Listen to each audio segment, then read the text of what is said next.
बिस्मिल्लाहिर्रहमानिर्रहीम। दरूद व सलाम नबी आखिर मोहम्मद मुस्तफा सल्लल्लाहु अलैहि वसल्लम और उनकी आल पर। पावर कॉरिडोर सीरीज की नई वीडियो के साथ शहजाद अनवर फारूकी हमारी आज आपकी खिदमत में एक बार फिर। और आज हम बात करेंगे एक स्पेशल मौजू पे, और ये स्पेशल मौजू जो हम सब पाकिस्तानियों के लिए बड़ा बाइसे तवज्जो भी है, और मैं समझता हूँ कि इस हवाले से हुकूमत पाकिस्तान को भी कुछ करना चाहिए। एक बड़ी अहम शख्सियत हमारे साथ मौजूद है, उनका तारुफ भी करवाते हैं। आपको ये भी बताते चलें कि जो रूटीन है आज के पाकिस्तान के सियासी मंजरनामे पे क्या हो रहा है उस पर भी बात करेंगे अलग से। लेकिन आज हमारे पास एक बड़ी ही स्पेशल शख्सियत मौजूद है, और पहले हम आज उनकी रिकॉर्डिंग आपकी खिदमत में रखेंगे और उसके बाद दूसरा प्रोग्राम आपके साथ करेंगे। आगा साले साहब हमारे साथ मौजूद है, और ये किसी भी पाकिस्तानी के लिए बड़ी फख्र की बात है कि आगा साहब पिछले जो इलेक्शंस थे अमेरिका के, तो ये न्यूयॉर्क जैसी बड़ी स्टेट के लिए गवर्नर की पोस्ट के उम्मीदवार थे, और इनको प्रॉपर एंडोर्समेंट भी मिली अपनी पॉलिटिकल पार्टी से। अनफॉर्चुनेटली नासाजी तबाह की वजह से इनको अपनी जो विड्रॉ करनी पड़ी अपनी नॉमिनेशन। और पूछते हैं कि ये पाकिस्तानियों के लिए क्या कुछ वहां पे कर रहे हैं, क्योंकि ये पाकिस्तानियों के हल्के के लिए और बिलखुसूस जो मुस्लिम हैं न्यूयॉर्क में उनके लिए एक बड़ी मौसर आवाज है वहां पे। तो अवैध साहब बहुत शुक्रिया, आपने टाइम निकाला। तो ये आप पहले तो हमें थोड़ा सा ये बताइए कि गवर्नरशिप के लिए तो आप आइंदा नेक्स्ट उम्मीदवार हैं ना अगले इलेक्शन? जी इंशाल्लाह, अगर सेहत में और हालात में। चले, अब मैं आपसे उस सवाल पे आता हूँ जो कि बेसिकली कोर इशू है कि ये जो टीपीएस है ये है क्या, और ये पाकिस्तान को कैसे हेल्प आउट कर सकता है? जब हम कहते हैं कि पाकिस्तान के मुआशी हालात खराब हैं, कुछ पैसों के लिए हम पीछे पीछे फिर रहे हैं IMF के, और जो बड़े इश्यूज हैं उनको हम किसी तरह से नजरअंदाज किए चले जा रहे हैं। हुकूमत पाकिस्तान की जिम्मेदारी थी बुनियादी तौर पर, लेकिन टीपीएस को का स्टेटस पाकिस्तान को दिलाने के लिए आप वहां पे एक कोशिश कर रहे हैं। तो ये क्या है, क्या ये टीपीएस बड़ा क्या है? देखिए, TPS temporary protected status, Congress के लोग उसको स्पॉन्सर करते हैं उन ममालिक के लिए जहां कुदरती आफात होती है या अमेरिका के रियासत के अपने इंटरेस्ट होते हैं। अफगानिस्तान को मिला, अफगानिस्तान में जंग की, इसी तरह से यूक्रेन को मिला और बेशुमार ममालिक को मिला। लेकिन मैं समझता हूँ कि जो अंडर डेवलप कंट्रीज हैं और पाकिस्तान जैसे डेवलपिंग कंट्रीज जिनको कहा जाता है, लेकिन आज शायद जहाँ हम खड़े हैं हम अंडर डेवलपिंग। साहब, हम पिछली जो कॉन्फ्रेंस हुई थी मौसमियाती तब्दीलियों के हवाले से, उसमें हमें डिक्लेयर किया गया कि हम मुतासर हैं दुनिया के बदलते हुए जो माहौल और जो मौसमियाती तब्दीलियाँ हैं, सैलाब जैसी बड़ी मुसीबत का हमें सामना रहा। तो ये हमें टीपीएस इसमें क्या फायदा दे सकता है, ये है क्या? टीपीएस पाकिस्तान में जब अर्थक्वेक आया था 2005 में, उस वक्त भी हमने कोशिश की थी कुदरती आफात, और इस वक्त भी हमने कोशिश की, और इस दफा की जो कोशिश थी वो ऑलमोस्ट 99% तो हमने अपने हिस्से का काम कर लिया। जो लॉबिंग करनी थी कांग्रेस से, हमें अपने साथ लोग मिलाने थे। कांग्रेस के लोगों ने, शीला जैक्सन ने साइन किया, इवर्ट क्लार्क ने साइन किया, हमने जॉइंट प्रेस कॉन्फ्रेंस किया। और इसके जो टीपीएस के जो खतोखाल है वो ये है कि बज़ाहिर टीपीएस उन लोगों को डायरेक्टली इम्पैक्ट करता है जो तारकीन वतन उस मुल्क में उस वक्त रह रहे हैं। तो कमोबेश 1 लाख पाकिस्तानी ऐसे तारकीन वतन हैं जिनके पास वो डॉक्यूमेंटेशन नहीं है, या उनको कुछ कानूनी मसाइल का सामना है, और वो अंडरडॉग लिव कर रहे हैं, हाइबरनेशन में लिव कर रहे हैं, उस क्राइसिस में लिव कर रहे हैं। तो जब साइमल्टेनियसली हमारे मुल्क में वो सैलाब आया जिसमें 1/3 ऑफ दी आपकी land, agriculture, crop damage, everything basically, तो आपका तो पूरी इकोनॉमी उड़ा दी ना उसने। आपने उसके ऊपर आपका दुनिया के अंदर आपके लिए जो सिंपैथी की वेव थी, आपने उस सिंपैथी की वेव को कैपिटलाइज करने के बजाय आपने उसको अपनी कोताहियों से या अपनी लैक ऑफ फॉरसाइटेडनेस से, लैक ऑफ कमिटमेंट से आपने उसको सैबोटेज कर दिया। आगा साहब, जो आप बताने की कोशिश कर रहे हैं वो ये है कि ये स्टेटस बेसिकली उन लोगों को ज्यादा काम देता जो वहां पर गैर कानूनी तौर पर रह रहे हैं, जिनके पास डॉक्यूमेंट्स नहीं है, पैसे भिजवाने के लिए वो मिन्नते तरले करते हैं, उंगली के जरिए भेजते हैं, किसी और जरिए से भेजते हैं, और वो पैसे हमारे पाकिस्तान की इकोनॉमी में शामिल नहीं होते। और ये 1 लाख लोग जो कि अमेरिका में मौजूद हैं, तकरीबन 1 लाख, वैसे पाकिस्तानी कुल कितने? 500,000 से ज्यादा है पाकिस्तानी अमेरिका में। ये 1 लाख लोग गैर कानूनी नहीं है, ये मैं कभी भी इमिग्रेंट्स के तारकीन वतन को ये जो इस्तेलाह है इलीगल नहीं बोलता। इलीगल तो सब्सटेंस होती है, इंसान इलीगल नहीं होते। इलीगल तो करेंसी होती है, ड्रग्स होती हैं या ऐसी चीजें होती हैं। इंसान तो इक्वली हर जगह पे। हमने इस पे भी एक कंपेन की थी अमेरिका में कि न्यूयॉर्क जैसे शहर में कि ये इलीगल इंसानियत की तौहीन है, इट्स अगेंस्ट ह्यूमन डिग्निटी ये वर्ड। तो अब उस वर्ड का वो इस्तेलाह इलीगल की इस्तेमाल नहीं होती, ये मतरूक है। जैसे नीगर एन वर्ड मतरूक हो गया, ये भी इन्हें अनडॉक्यूमेंटेड कहा जा सकता है। तो इलीगल तो तौहीन है इंसानियत की कि इंसान कैसे इलीगल हो गया। बिल्कुल ठीक। तो उस कॉन्टेक्स्ट में जब मैं ये देखता हूँ कि पाकिस्तान में एक मुश्किल है, ये 1 लाख लोग अगर कंट्रीब्यूट करने से कासिर हैं, ये 1 लाख लोगों को जो रिलीफ मिलेगा, पाकिस्तान अगर उस टेम्पररी प्रोटेक्टेड स्टेटस का हिस्सा बनेगा, तो कांग्रेस की ये दी हुई प्रिविलेज जो है आने वाले काल में 3 साल के लिए कम से कम आपको मिल सकता है। ये कम से कम और ज्यादा से ज्यादा 5 साल के लिए, 10 साल के लिए, जब तक आपकी इकोनॉमी, आपका इंफ्रास्ट्रक्चर आप उसे रीबिल्ड नहीं कर लेते।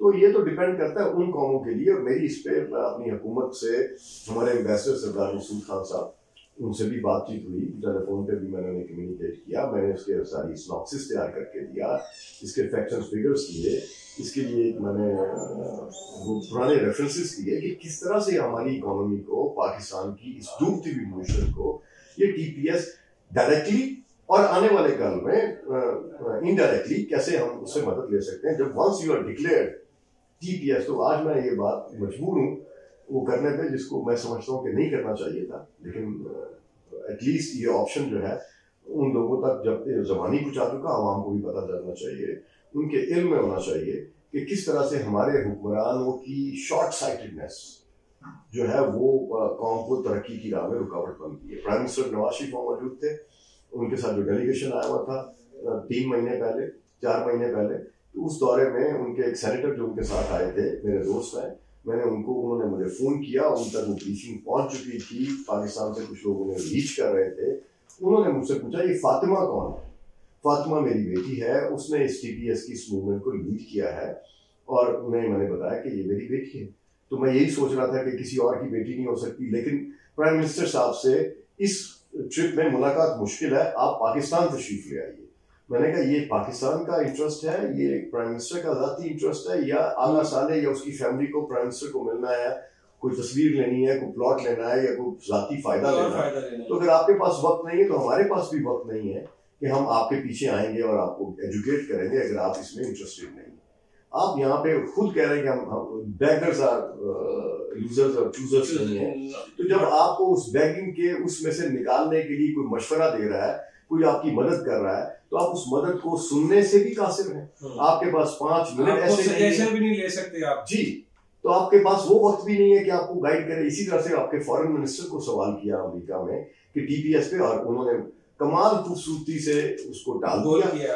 और उसके बाद मेरा ख्याल है कि उनके इल्म में भी लाया गया होगा। तो अनफॉर्चुनेटली हमारा फॉरेन ऑफिस इसमें नेग्लिजेंस का जिम्मेदार है। और उस फॉरेन ऑफिस में आज मैं माजरत के साथ कहूँगा कि मेरा सबसे बड़ा शिकवा सरदार मसूद खान साहब से है कि जो इस टीपीएस के इस पूरे डायनामिक्स को समझने के लिए उन्होंने एक टीम तो बना ली, जो मुझे बताया कि हमने एक टीम बना ली है अपने एम्बेसी में, हम काम कर रहे हैं, रिसर्च कर रहे हैं। इतना लंबा काम है, इतना लंबा काम कर दिया कि जो काम चंद दिनों का था, एक लेटर आपको आए हुए भी बड़ा अरसा हो गया, गुजर गया। हमने सिर्फ एक फॉर्मल रिक्वेस्ट भेजनी है, फॉर्मल रिक्वेस्ट भेजनी है, एंड दैट्स इट। और उस दैट्स इट को आपने आर्टिकुलेट करना है। मैंने यहां तक कहा कि इसका ड्राफ्ट मैं बना के दे देता हूँ, ठीक। और उस ड्राफ्ट का इनिशियल एक प्रपोजल बना के भी मैंने उनको दे दिया। ये आपके फॉरेन ऑफिस में भी मैंने कुछ लोगों को भेजा, ये मैंने एम्बेसडर को भी भेजा, ये प्राइम मिनिस्टर की वो टीम जो थी, वो सेनेटर, उनको भी मैंने भेज दिया। अगर वो ब्रीफिंग लेने के लिए तैयार नहीं है तो इसका मतलब है वो इस कौम से, इस मुल्क से, इस मुल्क की मईशत से उनको इंटरेस्ट नहीं है। अच्छा ये बताइए, अगर टीपीएस मिल जाता है तो ये वो लोग हैं जो कि वहां मौजूद हैं और उनके पास डॉक्यूमेंट्स हैं, ये फ्यूचर में जो वहां जाने वाले लोग हैं उनके लिए भी कोई इसमें हेल्प होती है? नहीं, देखिए ये तो बुनियादी तौर पे इसको डिजाइन किया गया है कि वो कम्युनिटीज जिनके पीछे मसाइल हो गए, ये लोग ट्रेवल करेंगे, इन्हें रिपोर्ट नहीं किया जाएगा, रोका नहीं जाएगा, फैमिलीज को साथ मिल सकेंगे, उनकी मदद करने के लिए पैसे भेज सकेंगे।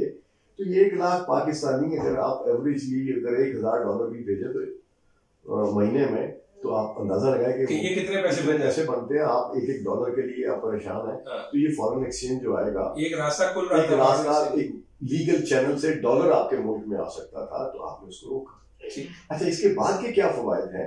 बाद के फवायद हैं, once you are nation declared under calamity, और अमेरिका की कांग्रेस दुनिया में एक यूनिलैटरल पावर सिस्टम बन चुका है। यूक्रेन की वॉर को देख लें, बर्तानिया के नेटो को देख लें, दुनिया के फैसले अगर अमेरिका की कांग्रेस से होते हैं, अमेरिका के उस पावर कॉरिडोर से होते हैं, तो इस फैसले से हम फायदे क्या ले सकते थे? इस पे किसी ने गौर नहीं किया। तो ये तो मतलब वो बात हो गई कि आपके पास वो सब कुछ अच्छा, है। क्या इससे हमें कोई, अगर अमेरिका हमें इस स्टेटस पे कंफर्म करता है, तो क्या IMF और वर्ल्ड बैंक वगैरह पर भी? चलिए मैं इस पर पर्दा उठा देता हूँ, इससे दूसरी लॉबीज शायद इसको रिबटल करें और इसको वहां से नॉकडाउन करने की कोशिश करें।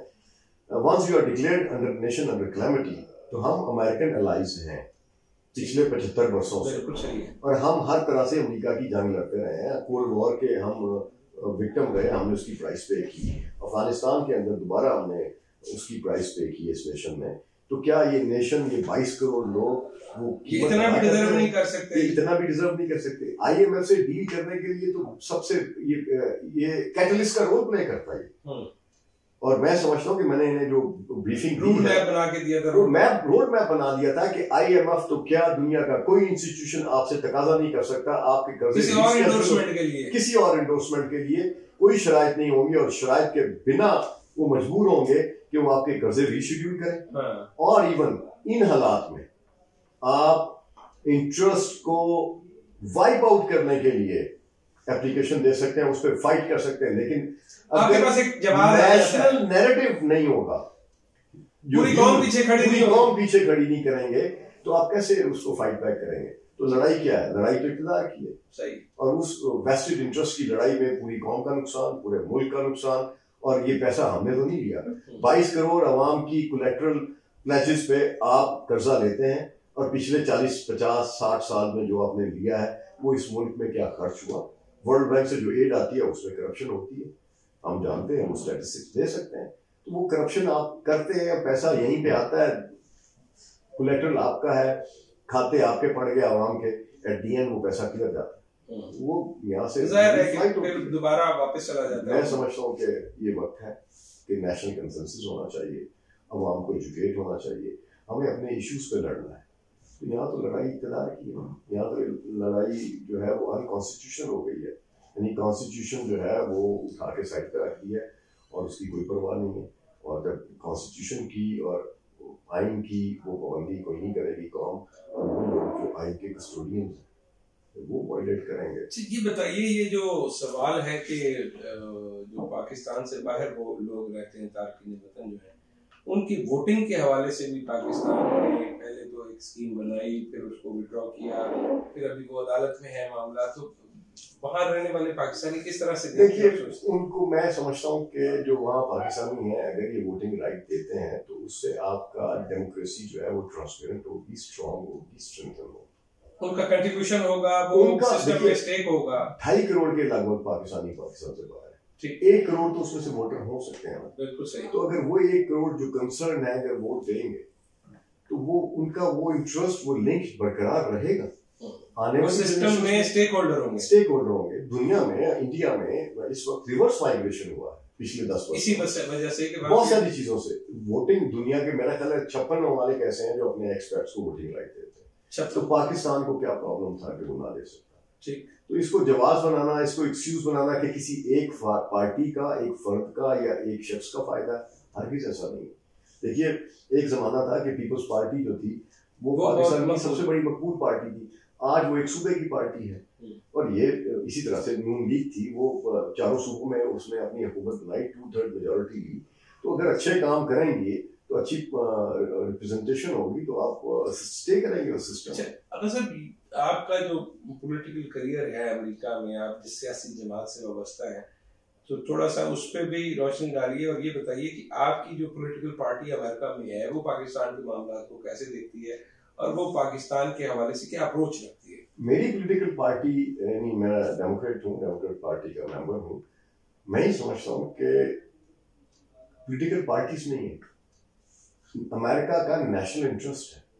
उस नेशनल इंटरेस्ट पे चाहे आप रिपब्लिकन हैं, चाहे आप कांग्रेस के अंदर बैठे हैं एज डेमोक्रेट कांग्रेसमैन हैं या आप रिपब्लिकन हैं, आप हिलरी क्लिंटन का वो स्टेटमेंट देख लें कि वो पाकिस्तान को कैसे वो एक्सपोज करती है, वो डेमोक्रेट है। नैन्सी पेलोसी की नहीं अपना उस पे वॉर पे जो अफगानिस्तान में लड़ेगी उसकी स्टेटमेंट देख लें। इसी तरह से वॉर तो शुरू की थी, ये जो जहाद का जो था तो रिपब्लिकन इरा था, ये नैरेटिव उन्होंने बिल्ड किया। डेमोक्रेट्स कैसे साथ शामिल हो गए? क्योंकि इनका नेशनल इंटरेस्ट था, इनका इंडस्ट्रियल मिलिट्री कॉम्प्लेक्स था। ये पॉलिटिकल एफिलिएशन की बुनियाद पर नहीं बल्कि नेशनल इंटरेस्ट की बुनियाद, नेशनल इंटरेस्ट और अपने लोगों के, यानी जो उनका इंडस्ट्रियल मिलिट्री कॉम्प्लेक्स है जो प्राइवेट है, जो सरकारी नहीं है, अमेरिका की सरकार उसको नहीं चलाती है, प्राइवेट लोग हैं जो ये इंडस्ट्री चलाते हैं, चाहे वो बोइंग की हो, चाहे वो किसी भी इंडस्ट्री की हो, चाहे वो F-16 बनाने वाले इदारे हो, ये तो प्राइवेट है। ये प्राइवेट इदारे जो हैं ये कांग्रेस की उस डॉक्ट्राइन पे काम करते हैं। उस डॉक्ट्राइन के साथ आप कैसे ये समझ सकते हैं? सब कुछ उस डॉक्ट्राइन के साथ अलाइनमेंट में है और वही कुछ होता है जो बड़े पिक्चर पे तय, बड़ी पिक्चर पे तय। अभी इस वक्त अमेरिका जो है एक बहुत मुश्किल में है। यूक्रेन की वॉर देखें कि उस पे इंसानी हमदर्दी की बुनियाद पे पूरा अमेरिका तो यूक्रेन की उस वॉर पे यूक्रेनियों के अवाम के साथ एक सॉलिडेरिटी कर रहा है। At the same time America में इसके ऊपर बहुत बड़ा क्रिटिसिज्म हो रहा है कि किस तरह से हम इतने $500 बिलियन और $1 ट्रिलियन जो है वो स्पेंड करेंगे और क्यों करेंगे? इस वॉर की हमें जरूरत ही नहीं थी। तो अमेरिका की तो हिस्ट्री में हमेशा ये रहा है कि रिपब्लिकन वॉर शुरू करते रहे। ये अमेरिका की पिछली 40-50 साल की तारीख में ये डेमोक्रेट्स ने वॉर शुरू की है। तो मसला क्या है? मसला ये है कि इंडस्ट्रियल मिलिट्री कॉम्प्लेक्स वो मैनिपुलेट करता है, मैनेज करता है कि भी उसका बिजनेस है with the alliance of deep state. With deep state America की फौज नहीं है। डीप स्टेट अमेरिका का वो कैपिटलिस्ट है जो 100 बिलियनर है। जब वो अमेरिका में फैसला करते हैं कि भी हमें बाइडेन सूट करेगा, तो उन्होंने वो नैन्सी पेलोसी को लेटर लिखा, 100 बिलियनर्स ने साइन करके जनवरी 6 के उस वाक़े के बाद कि बाइडेन को हमने सदर तस्लीम कर लिया है तो आप इस पे एक्शन लें। उन्होंने वो लेटर जो था अफवाज के सारे सरबराहान को भेजा कि अगर तुम लोगों ने हमारी बात नहीं मानी, ना तुम्हें असला मिलेगा, ना तुम्हें पैसा मिलेगा, ना तुम्हें कुछ मिलेगा, तो फैसला तुमने करना है। तो सबने सिग्नेचर जॉइंट सिग्नेचर इशू किया और तो यानी अरबपतियों के क्लब जो हैं वो ये तय करते हैं। वो तय करते हैं। अच्छा, आखिरी सवाल कि वो मेरा सवाल वही था कि रिपब्लिकन्स को छोड़ दीजिए, वो तो चले इस वक्त भी बरसरे इक़्तिदार हैं। डेमोक्रेट्स पाकिस्तान रिपब्लिकन ने बरसरे इक़्तिदार कहा है, इस वक्त तो डेमोक्रेट पार्टी जो है बाइडेन जो यस मैं ये इसको अदर वे अराउंड कि जब जो दूसरी पार्टी है जब वो आएगी बरसरे इक़्तिदार तो आपके ख्याल में कोई फर्क पड़ेगा या वही पार्टी का इशू नहीं रहा? अमेरिका में इस वक्त जो पोलराइजेशन पाकिस्तान का जो इशू है, बड़ी पाकिस्तान का इशू तो एक छोटा सा इशू है। इस वक्त अमेरिका एक पोलराइज्ड सिचुएशन में खड़ा है। 2016 का इंतखाब था, मैं हिलरी क्लिंटन के सामने बैठे हुए थे टेबल, इंडोर्समेंट टेबल पे, मैं और हमारी कम्युनिटी के लोग sitting next across to the table, हमने सवाल किए, वो हमें मुतमईन नहीं कर सकी। और वो इंडोर्समेंट जो थी, उस इंडोर्समेंट को हमने क्या करना था उसको कि हम उस फ्लो में कि हम एक खातून के साथ बैठे हुए जो खातून अमेरिका की सदर बनने जा रही हैं और हम उन्हें सपोर्ट करें या हम अपने कॉन्शियस को देखें। तो प्राइमरी का वो मौका था, हमने बर्नी सैंडर को सपोर्ट किया, उनको इंडोर्स किया। इसके बाद जब बर्नी सैंडर को इंडोर्स किया, वो हार गए, उनको हरा दिया गया। जब वो हरा दिया गया तो अब हमारे पास 2 चॉइसेस थी कि या ट्रंप को इंतखाब करेंगे या हम उसको करेंगे। उस वक्त जो ट्रंप था वो हेट्रेड स्पीच पे उनका पूरे अमेरिका में एक वेव थी जो कि इंटरनेशनल मीडिया, इंटरनेशनल पोल्स को दे रहे थे कि हिलरी के स्कोर और पोल बहुत हाई है। लेकिन अमेरिका के अंदर बसने वाले जो लोग थे, जो वोटर्स थे, उसका वो सेंटीमेंट जो पल्स थी वो मैं रीड कर रहा था। मैंने कहा ट्रंप जो है इज अ विनिंग कैंडिडेट। तो ट्रंप अमेरिका के सदर बने और बड़े लोगों ने रिग्रेट किया इस बात पे कि काश हम आपकी इस बात पे तवज्जो देते तो ये हमारी ब्रेकिंग स्टोरी होती। बिल्कुल सही। तो उन्होंने तवज्जो नहीं दी और ट्रंप ने 4 साल हुकूमत की। वो 4 साल अमेरिका की खुशहाली का दौर था। इलेक्शन से एक दिन पहले अमेरिका में न्यूयॉर्क जैसी स्टेट में $1.97 पर गैलन था। जी ठीक है। जो इलेक्शन के बाद और इस पेंडेमिक के इरा में वो $5 $6 पे चला गया। तो ये क्या हो रहा है इस मुल्क में? तो अमेरिका में भी वो महंगाई की वो वेव और वो सारी करप्शन चल रही है पूरी दुनिया में। और उस ग्लोबल करप्शन दुनिया में असल में लड़ाई जो है ना वो ये है कि मुईशत पे कब्जा कैसे किया जाए। ठीक, ये मुल्कों की नजरियात की लड़ाई नहीं, उसमें नजरियात को आप नजरियात के पीछे रह गए, यूज करते हैं अपने असल ऑब्जेक्ट को अचीव करने के लिए। तो अब अमेरिका के अंदर वो जो है इस वक्त सदर ट्रम्प ने दोबारा से जब से वो कैंपेन अनाउंस की है, मैं समझता हूँ कि जिस तरह से वो लीड कर रहे हैं, अमेरिका की हिस्ट्री में ये चीज रिकॉर्ड में रखी है, इसको मार्क कर लीजिए। अमेरिका की 100 साल की तारीख में कोई शख्स ऐसा लीडरशिप रोल प्ले नहीं कर सका जो आज ट्रम्प करता नजर आ रहा है, जो ट्रम्प करता हुआ नजर आ रहा है। ख़वातीन और हज़रात, कौमों की जिंदगी के फैसले मुश्किल जरूर हुआ करते हैं, लेकिन उनमें एक तसलसल जरूरी है, और उसके लिए वो जो नेशनल इंटरेस्ट है उसी को सबसे पहला और मुकद्दम मरकजियत हासिल होनी चाहिए। वो कि पाकिस्तान में अभी जैसे आगा साहब ने फरमाया कि हम तो एक छोटा सा लेटर जो है ऑफिशियली लिखने में पता नहीं क्या ढूंढ रहे हैं, इसमें हमारे जो इक़्तिदार पर बैठे हुए लोग हैं वो क्या सोच रहे हैं, क्यों नहीं कर रहे। लेकिन मेरा मानना ये है कि अगर जब तक हम पाकिस्तान के हवाले से नेशनल इंटरेस्ट को सामने लाकर फैसले नहीं करेंगे, एंटी नवाज शरीफ या एंटी इमरान किस्म के सेंटिमेंट्स को वो मद्देनजर रखते हुए फैसले करते रहेंगे, तो उन फैसलों